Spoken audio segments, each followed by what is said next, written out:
certainly have fears that there is a serial killer at loose in Perth. Sarah Spears, Jane Rimmer, Kira Glennon. And every time you saw a young girl walking by, you think, oh God, is she going to be the next victim? Now, one man stands accused. If police are right and Edwards is the Claremont serial killer, he's been hiding in plain sight for 20 years. Today, court heard from a Perth taxi driver who says he avoided Claremont because it was too much trouble. Welcome to day 82 of Claremont in Conversation with Natalie Bonjolo, Emily Moulton and Alison Fan. So again, while court waited until it was a reasonable hour in the UK to continue with Dr Palmer's cross-examination, Ali, some very interesting witness statements were read in, including that of a former cabbie. Absolutely. In fact, some of these witness statements that they're squeezing in are sort of overtaking the interest of the actual testimony. But taxi driver Alan Ladbroke painted a very unflattering picture of Claremont, the very upmarket western suburb where the three girls disappeared from. And he said that he actually avoided Claremont but preferred Northbridge, which we've all led to believe is a more of a wilder area than Claremont. He said because the drunks were volatile, the women were the worse than the men, and that when he used to go and pick up nightclub goers outside Club Bayview, they would try to kick in the car doors because the taxi queues were so long, and overall very, very badly behaved. And he was one of the taxi drivers that, of course, had to give his DNA swab when thousands were taxi drivers were called in to take part in the investigation, because at one stage they did think it was a taxi driver involved.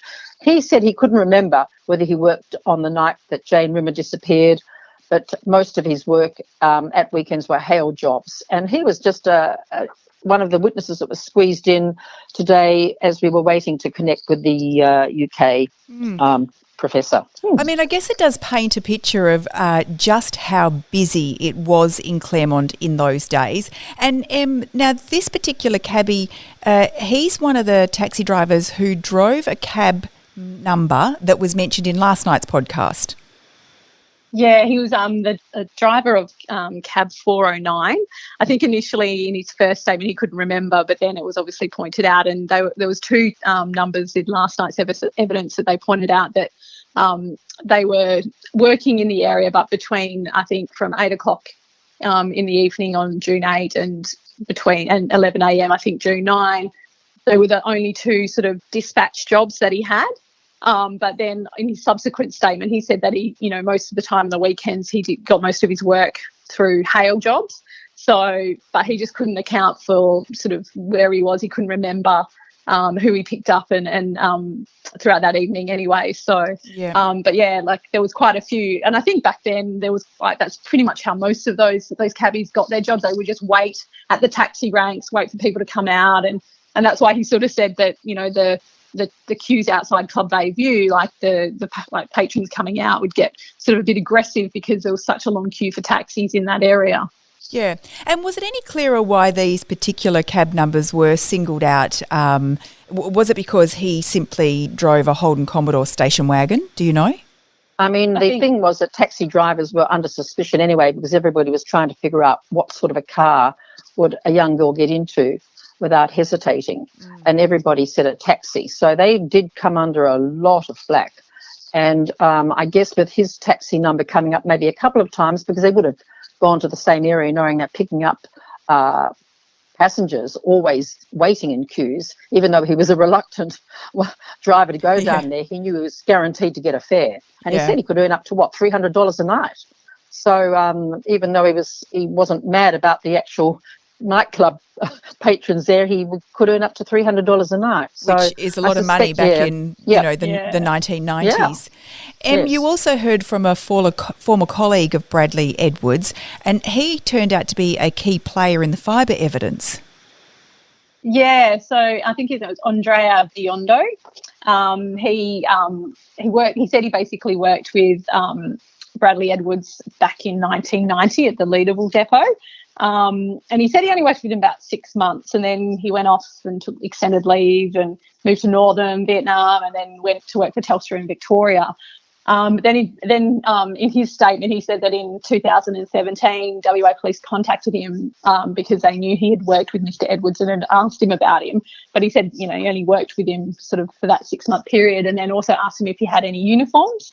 But then sort of in the course of the statement, which is so much of this trial where there's always little tidbits of information, his statement said that he remembered being in a car accident with Mr. Edwards when he was wearing these brown overalls, one of the pairs that he gave to the police. But then the statement didn't go on to explain what that accident was, was anyone injured?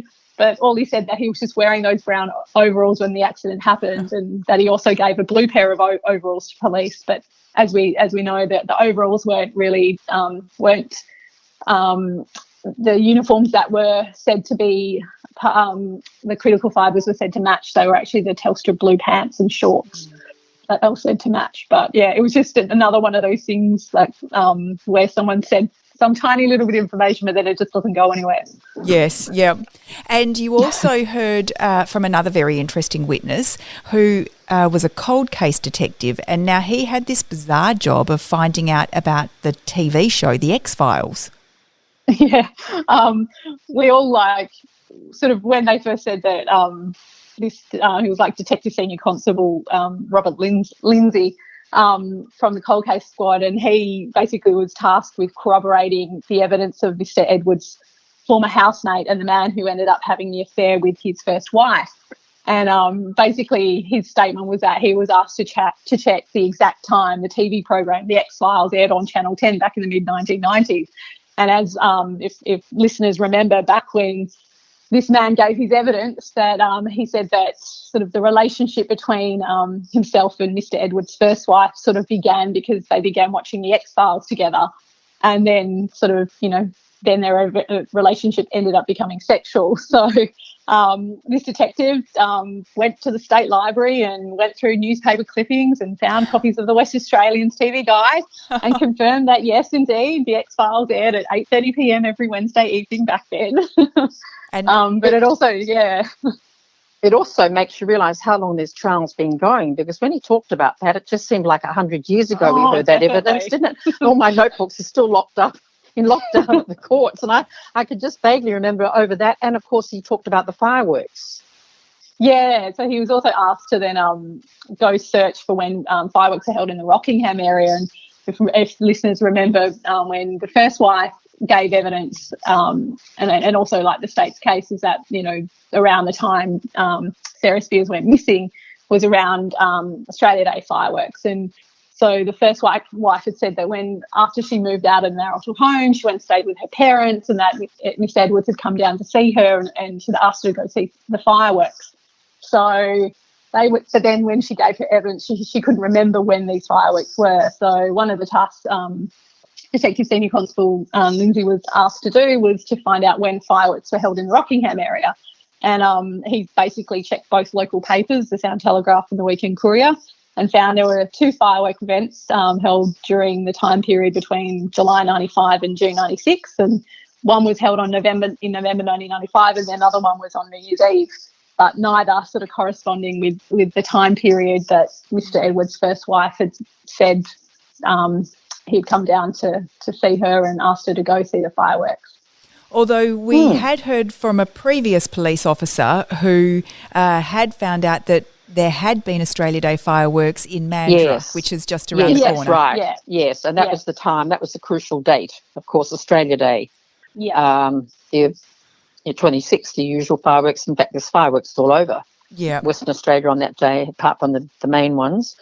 But that was interesting, because I just didn't realise. I mean, that was probably back in November, December we listened to this, and where it's just putting it all together again, squeezing these little witnesses in. She's actually sort of tying up the loose ends and things that we haven't heard about, popping them in as I get to finish the prosecution's case. Yeah, that's right. And I guess this goes back to the emotional upset which we heard about in the early days, because I think the X-Files, it aired in January of 1995, and of course we know that 3 weeks after it aired that Mr. Edwards attacked a young girl walking home from Claremont. Yeah. Well, that'd be interesting about whether that's tied up. I don't know if that's going to come into next week's in-camera evidence about his emotional state. And I don't know, is that all part of the evidence that's been accepted? We have heard that the prosecution has said that every event matched an emotional upset in Mr. Edwards's life, love life, when there was breakups and other events happening in his life, that he allegedly went out and randomly picked someone and murdered them. I mean, that's the prosecution's case. I don't know what we're going to hear next week, which will that be part of the propensity or? Well, I think what's going to happen next week, I think Monday we're not too sure what witnesses will be heard, but we know that at some point next week we will get to the police interview with Mr. Edwards. And then after that, once the prosecution finishes its case, Justice Hall has said he will then rule on the emotional upset evidence. Yeah, it'll be very interesting to see what happens.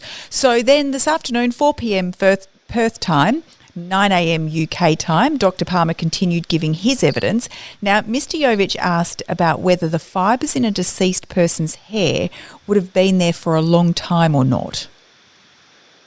Yeah, so Dr. Palmer had given evidence yesterday or the day before about how long fibres can persist in a person's hair. And in a living person, he said that they can still stay in your hair even 3 days after it's been washed, and then 7 days if it's not washed. And last night they sort of talked about that there's been no real studies done on on fibres staying in deceased person's hair, but that Dr. Palmer is actually working on a study, or has worked on a study, and is in the midst of trying to get it published. But basically he said that it's more likely that if fibres are found on a deceased person, it's come from their home environment.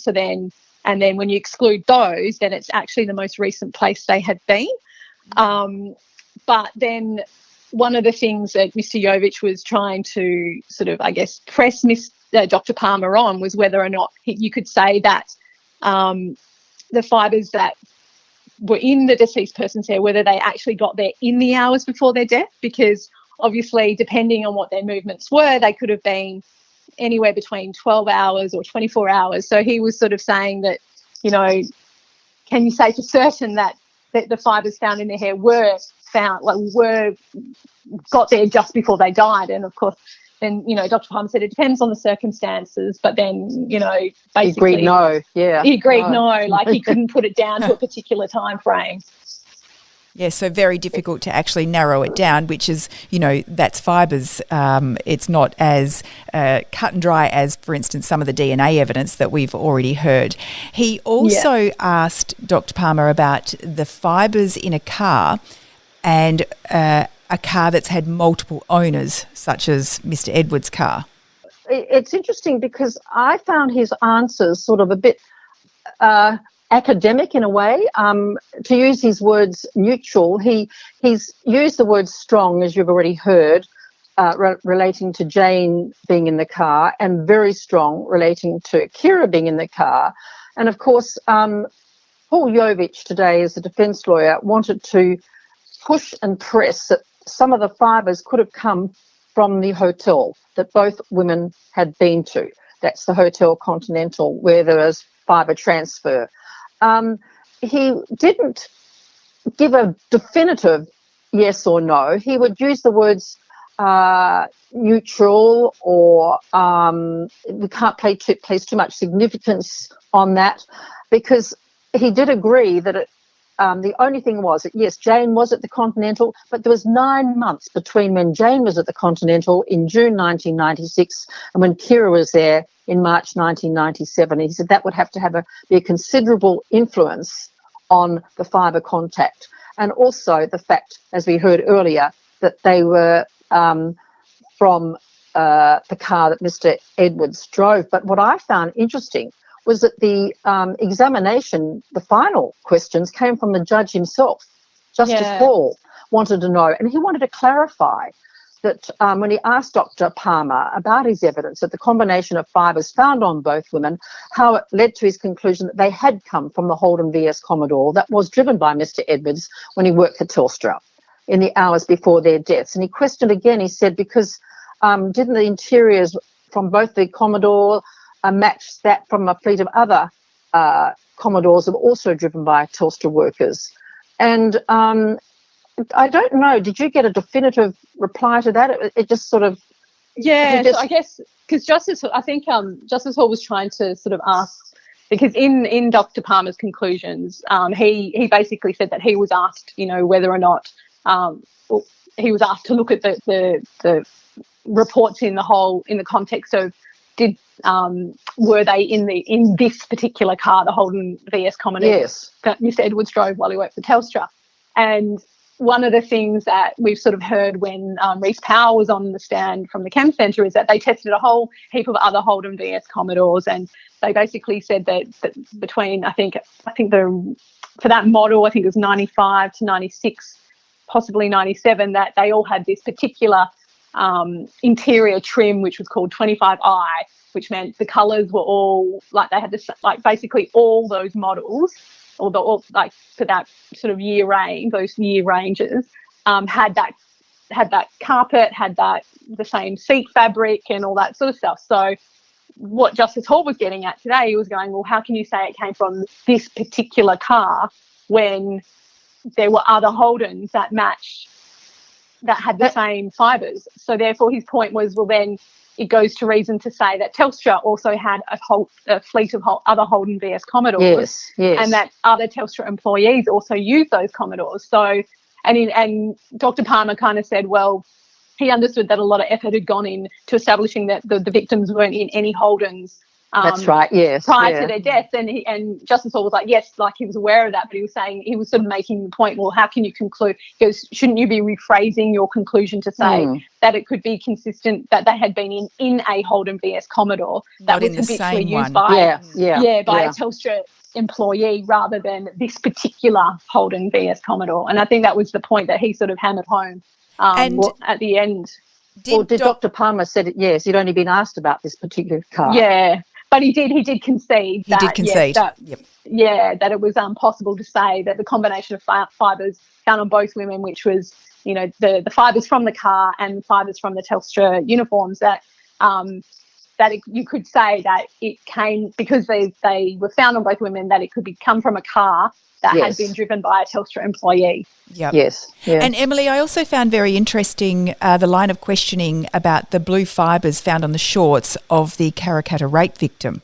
Yes. So one of the things that Mr. Jovich was trying to point out was that because Mr. Edwards has pleaded guilty to this offence, to the rape of the 17-year-old girl back in February 1995, he was saying, well, if Mr. Edwards hadn't been driving his Telstra car and he wasn't wearing his uniform on the night of the attack, how can you say that the fibres came from the trousers?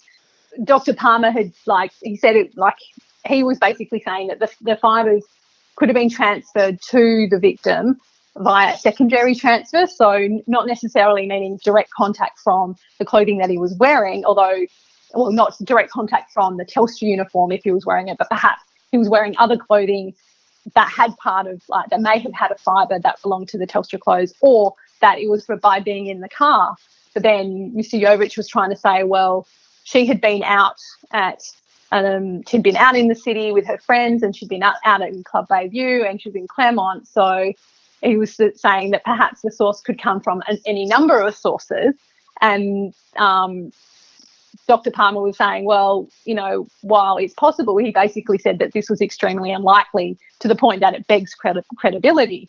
But then Mr. Jovich then sort of raised that as, a possibility for both Jane and Kira, because he was saying, well, it could be said the same for both of them. And he pointed out that both of them had been out with friends and colleagues at the Continental Hotel, and on nights which were extremely busy, where they were standing shoulder to shoulder and bumping into other people on the night. And he basically said, this was fertile ground for fibre transfer. But Dr. Palmer said, yes, it's possible that you can pick up fibres in that way. And then, because Mr. Jovich had suggested, well, isn't it possible that they could pick up the same fibres, or a group of common fibres, because they were both in the same venue, essentially. And Dr. Palmer said, like, he agreed, but he said because of the time period between each visit. So Jane was in the Continental in June 96 and Kira in March 97. He just said that, you know, that's a considerable assumption to make given the time period, and it's probably less likely to be that way. Yeah, so that's basically sort of how we sort of ended sort of that, and disagreed with Mr. Jovich sort of suggesting that, you know, if there were other groups of fibres found on both women that are not attributed to Mr. Edwards, then, you know, that would increase the likelihood that they had both had contact with another person. But Dr. Palmer disagreed with that suggestion completely.